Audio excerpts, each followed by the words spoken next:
থাকতে মুর্শিদ ভক্তের বাড়ি, মিলন করলে স্বামী স্ত্রী, শুকাইবে তোর দেহ তরি, ধরবে নানা রোগী। এটা আমার মুর্শিদ বাউল কবি সাধক সুশীল সরকারের একটি ভাইরাল গান। এই গানটা বাংলাদেশের এমন কোনো বড় শিল্পী নাই যে এই গানটা মঞ্চে করে নাই। তো সেই দিন আমি একটা ভিডিওতে দেখলাম একটা আপু এই গানটা করতেছে।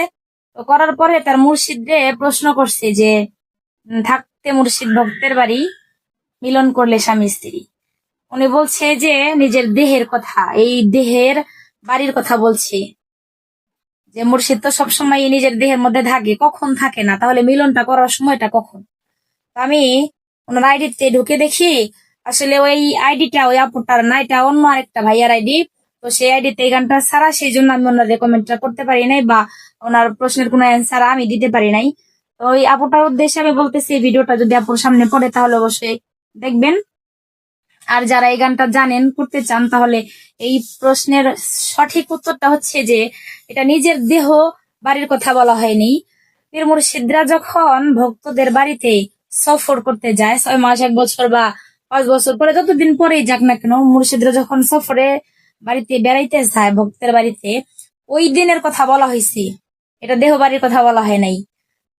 ওইটা হচ্ছে বেড়াইতে যাওয়ার পরে মুর্শিদরা ঘরে রাইখা আপনারা আরেক ঘরে স্বামী স্ত্রী মিলন করবেন, এইটা নিষেধ করছে। কেন নিষেধ করছে সেটাও আমি বলে দেই। কারণ হচ্ছে যে মুর্শিদের কাছে মানুষ আহলে বায়াত পাক পাঞ্জাতন যখন গ্রহণ করে তখন তো একটা আশাই গ্রহণ করে, এমনি এমনি তোর করে না। স্কুল কলেজে যখন ছাত্রছাত্রী ভর্তি করা হয় তখন তো শিক্ষার উদ্দেশ্যেই ভর্তি করা হয়, তাই না? পড়াশোনার উদ্দেশ্যে, তাছাড়া তো কিছু না, এমনি এমনি তো করা হয় না। তো মুর্শিদের হাতে হাত রাখার উদ্দেশ্য হচ্ছে নিজের দেহটাকে শুদ্ধ রাখা, পবিত্র রাখা। মুর্শিদের কামিল পীরের হাতে হাত রাখার পরে মুর্শিদ এমন কিছু দান করবে, জীবনেও কখনো মরার আগের দিন পর্যন্ত মুখের একটা দাঁত পড়বে না, চেহারার মধ্যে নূরের জ্যোতি থাকবে, শরীরের চামড়া কখনোই লুজ হবে না। মরার পরে, কবর দেওয়ার পরে 6 মাস 1 বছর 5 বছর পরেও যদি কবরের থেকে লাশটা উঠানো হয়, লাশ কখনোই মাটিয়ে খাবে না। থাকতে করো মরার খবর, আমার দয়ালের আরেকটা গানে আছে, থাকতে করো মরার খবর, মাটিতে মিশবে না কবর, হবে অমর নাম তোমার জগতে গোপন পথে, সাধনার স্বাদ থাকলে চল মারফতে। মুর্শিদের কাছে এগুলা জানার জন্যই মানুষ মুরিদ হয়, তাছাড়া কিছু না। মুর্শিদ যখন বেড়াইতে যাবে তখন তো তার কাছ থেকে কিছু নিতে হবে। মিলনের জন্য সারা বছরই আছে, মরার আগের দিন পর্যন্ত থাকতে পারবেন যদি মালিক সুস্থ রাখে, থাকার সময় আছে যথেষ্ট। কিন্তু মুর্শিদ যাওয়ার পরে এই সময়গুলা নষ্ট না কইরা, রাত্রে না ঘুমাইয়া, দয়ালের খিজমত কইরা এই জিনিসগুলা আমলে নেন, তাহলে কাজে লাগবে। তো সেই জন্যই নিষেধ করা হয়েছে, তাছাড়া কিছু না। আপনারা না বুঝে অনেকে উল্টা পাল্টা প্রশ্ন করে যে এমন কি আছে মুর্শিদ বাড়িতে থাকলে মানে থাকা যাবে না, কেন থাকা যাবে না? তার অনেক সুন্দর একটা ব্যাখ্যা আমি করে দিচ্ছি, এখন যে যার মতন করে বুঝে নেন, সমস্যা নাই।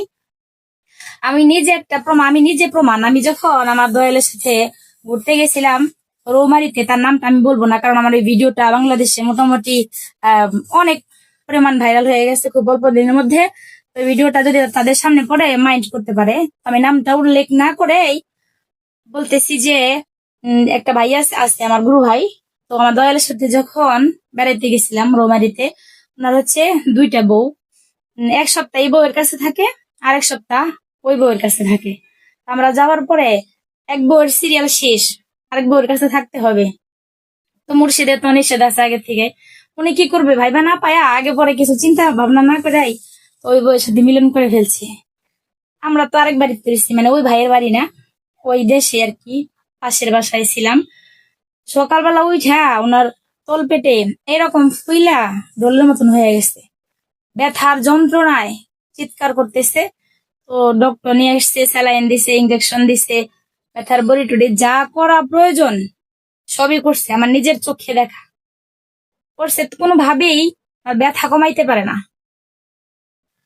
কবিরাজও নিয়ে আসছে, ডাক্তার নিয়ে আসছে। তারপরে হচ্ছে একটা ভাইয়া যাইয়া আমার দয়াল ডাক দিচ্ছে যে বাবা, দয়াল তো অন্তর্যামী, সব আগে থেকেই জানে, তারপরেও অপেক্ষায় ছিল যে দেখি কি করে। তো একটা ভাইয়া যায় ডাক দিছে আমার দয়াল যে বাজানে এই অবস্থা হয়েছে, এরকমটা হয়েছে, তো আসেন একটু দয়া করে। বাবা আসছে, আচ্ছা তেমন কিছু ওনারে বলে নাই। বারবার কি বলবো, একটা জিনিস বারবার বলবো না, এত সময় নাই, একবার বললেই বুঝে নিতে হইব। তারপরে এক গ্লাস পানি পরে দিছে, পানিটা খাওয়ার সাথে সাথেই ওই ভাইয়াটা সুস্থ হয়ে গেছে। আল্লাহর কি লীলা না।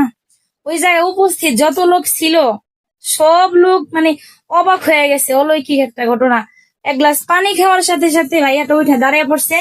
দাঁড়ানোর পরে তো দেখছে যে না, কাজটা আসলে অন্যায় করছে, ভুল করে ফেলছে। ওই দিন একসাথেই মনে হয় যে 40 থেকে 50 জন লোক আহলে বায়াত গ্রহণ করছে আমার মুর্শিদের কাছে। হাজার রকমের পরীক্ষা কইরা কামিল পীর হিসাবে সার্টিফিকেট দিছে আমার মুর্শিদ রে। এরকম হাজার হাজার পরীক্ষা মানুষ নিচ্ছে আমার দয়ালে। তো সেই জায়গা থেকে আমি নিজের নিজের চোখে আমার দেখা, সেই উদ্দেশ্যেই বাজান এই গানটাও লিখছে যে থাকতে মুর্শিদ ভক্তের বাড়ি, মিলন করলে স্বামী স্ত্রী, শুকাইবে তোর দেহ তরি, ধরবে নানা রোগে, কেউ কখনো ঘুমাইও না পীর যদি রয় জেগে, তোমার হালাল বস্তু হবে হারাম খাইলে নিজে পীরের আগে, ভাব বুঝে লও আগে গুরুর, ভাব বুঝে লও আগে, বিবেক বুদ্ধি আদব কায়দা বিশ্বাস ভক্তি প্রেম সোহাগে, ভাব বুঝে লও আগে গুরুর, ভাব বুঝে লও আগে।